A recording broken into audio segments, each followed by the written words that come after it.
Bienvenue au Brésil, nous sommes au large des côtes de Salvador de Bahia, sur la petite île de Boipeba. Au fond de ce jardin de cocotiers se niche une magnifique maison, c'est la Casa da Boa Vida, la maison de la belle vie. Construite il y a 2 ans à peine, elle semble pourtant avoir toujours été là, parfaitement intégrée à son environnement par Alex Rebouçache, un architecte de Salvador de Bahia, passionné par les maisons de littoral. On voulait une maison rustique, parce que la maison est au milieu de la nature, donc elle doit dialoguer avec elle. Quand nous sommes dans la maison, nous sommes dans la nature, mais avec tout le confort des équipements modernes. Conçus pour passer des vacances entre amis, les espaces du rez-de-chaussée sont complètement ouverts. On y retrouve les poteaux de la charpente en eucalyptus et quelques pièces de mobilier typiquement brésilien. En haut, les chambres offrent plus d'intimité tout en restant très sobres dans la décoration.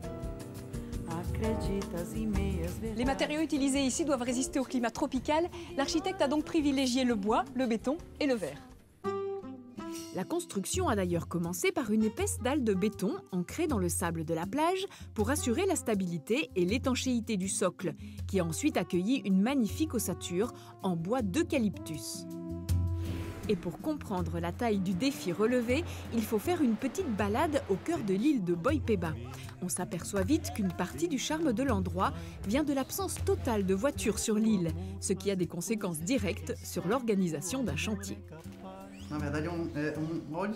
C'est une véritable odyssée. Le matériel venait de Sao Paulo, de Salvador et d'autres villes.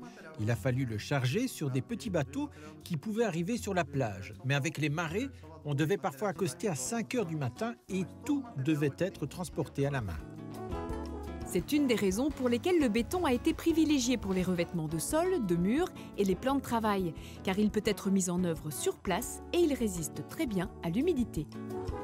Enfin, le dernier élément vedette de la maison, c'est le verre. Les portes sont coulissantes pour avoir la ventilation et le verre est protégé par des débordements de toit.